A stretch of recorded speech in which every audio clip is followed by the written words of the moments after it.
It's Brainwash with Dr. Tom. We're here with Benjy Johnson out of Greensboro, North Carolina. With guitar picks, we've asked him to select 20 of his influence songs. Jerry Douglas, New Day Medley.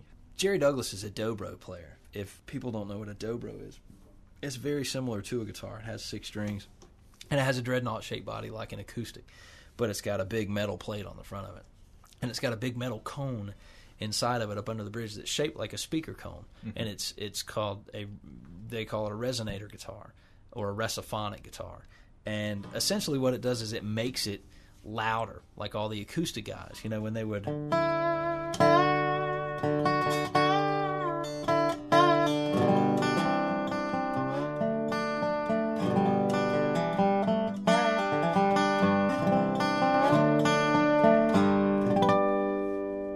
It's a total different sound from what I've been playing, and this is the one point in the list that was and basically in my playing and in my life and everything. I remember coming home. It's funny that you mentioned the male influence around the house, because the male influence that I had was my father. He listened to country music, which we all detested it when we were growing up. That he and my mom, they grew up in the country, and that's just what they grew up listening to. And they moved us to the city, so we thought we were from the city. We were like, what are they listening to that music for? I was on a break from college, and I was working a part-time job. It was fall break or spring break or something. I was working a part-time job and came home from washing dishes one night at a restaurant. And my dad's laying asleep in his recliner, which he did, quite a bit. And he's laying asleep in his recliner. Everybody else in the house is asleep. And there's this show on TV, and it's called Nashville Now. This guy comes out. I'm not paying attention to the show. He just happened to have the TV on that channel, and people talk, people talk about things being sent from God, and it's like, I'm telling you, man, if a musical influence and I was ever put in the right time at the right place, this was it in my life, just because it turned around my whole musical everything, and the song that he actually played was called A New Day.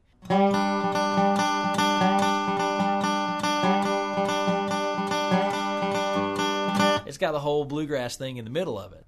I mean, my life was forever changed, man, after I listened to this dude. I'm sitting here with a Dobro in my lap, I started out with a guitar with a whammy bar on it, and I went and I'm like, I gotta buy a Dobro, Sounds like a synthesis of what you had learned up to that point and with what you had ignored. And you kind of brought them together. Exactly, and it's really, it's one of those things where all that all that hee-haw did me some good, man. Because when I went to go try to learn how to play Dobro, I all those songs and all those structures, man. The Dobro's tuned in G, and it's like in bluegrass song structures.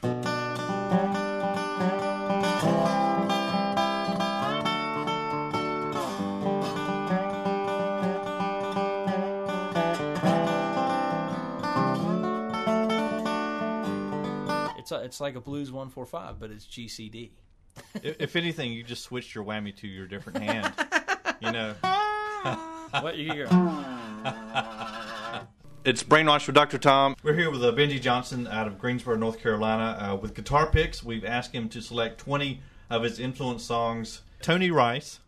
Oh. And if you'll pronounce that for me. Manzanita, okay. And there's no need for me to even pick up a guitar on this one, because I wish... You're not worthy? I'm not. I'm not even worthy at attempting to imitate Tony Rice, man. If I could. And the funny thing is, the Tony Rice thing came because I started snapping up everything that I could find that Jerry Douglas was playing on. Mm-hmm. And this was an album from I've got the cover of it around here somewhere. It was late. It was like 79. Mm-hmm. Back when I was listening to Kiss, these cats were making records that I was just totally unaware of. And I go back and listen to them, and they carry their weight, today. And he had Jerry Douglas on Dobro, Ricky Skaggs, Sam Bush. Oh, yeah. He had an all-star band playing with him. And these guys all, they were paying their dues, man. They were all studio guys back then. But Tony Rice is just like, if you ever want to talk about the quintessential smooth guitar player to me. I don't get into a lot of jazz players that I could quote stuff outside of obvious things like Wes Montgomery and things like that. And but as far as a guitar player that has a whole vibe about him, and people respect him because of the way that he plays. He's not arrogant. He's not but when he shows up, man, it's like there's a space around him, and it's like you don't step in it, man. I mean, because he's the man. I mean, I don't know how to even I wish I could just grab my acoustic and just start ripping out Manzanita. I mean, the melody line is not that difficult to the song, but it's another one of those with a melody line that repeats, man. It's an instrumental song, but it's got a melody line that repeats, and it sticks in your head. And what they happen, and what I started realizing about bluegrass music when I started listening to Jerry Douglas and all these guys, is that and I had heard bluegrass before, but not paid attention to it from a musician standpoint. And basically, man, it's just like everybody take a solo. I mean, they go around the circle, and it comes from the old, it comes from the old days of everybody sitting in a circle, and you went in the circle, and you played the same song, and it got to the solo part. They'd yell out somebody to take a break, and you took a break, and you better be ready to take your break. And that was the whole thing. And so I started listening to this album, and I'm like, well, there's 5 guys playing. There's no drums on this thing. There's 5 guys playing. A mandolin player's holding down the snare part, and the dobro player, he's chopping. He's chopping at a different time. If the mandolin player takes a break and he's not chopping, then the dobro player's just like that. And it's like they don't need a drummer. That was the greatest thing. That was the greatest thing about bluegrass. They didn't have to deal with drummers. Hey, we just saved some money, right? That's the same having to deal with drummers. But they basically go around and they all take solos. It's Brainwash with Dr. Tom. We're here with Benjy Johnson out of Greensboro, North Carolina. With guitar picks, we've asked him to select 20 of his influence songs. Ben Harper, Faded. Ben Harper plays a thing called a Weissenborn, and it's a lot like a dobro, but it's a hollow. The neck of it is even hollow. And he plays it with a pickup on it, like this one that I've got on my dobro. And he plays it through a very super overdriven, kind of a really super overdriven amp like that, and it really makes for a cool.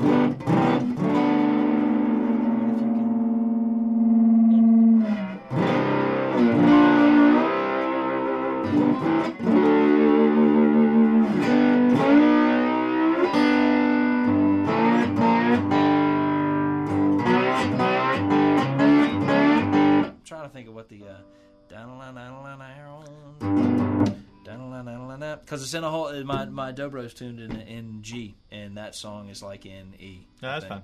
So I'm trying to. I did notice your amp only goes up to 10, though. Yeah, I got the cheap one. And he was another thing with the slide thing. Mm-hmm. I was standing in of all places in a department store.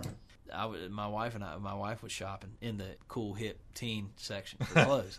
I was standing there and I was watching this TV, and I thought, man, this song's pretty cool. I mean, I'm not into you would have thought it would have been a pop song playing up there but anyway, it was Faded by Ben Harper, and I went out the next day and bought that record. Mm-hmm. And that was one of those things where he was doing the whole slide thing, and Ben's in the whole kind of jam band culture, where they can really draw some tunes out and play. And he plays a Weissenborn, and he plays a regular 6-string, and he's a great songwriter. And that's where some of my singer-songwriting influences have started to kind of happen, is with him and some of the other guys down my list. But it was mainly his Weissenborn, his slide playing, that really, I was like, hey man, that's kind of like Jerry Douglas, kind of like a dobro kind of thing happening, except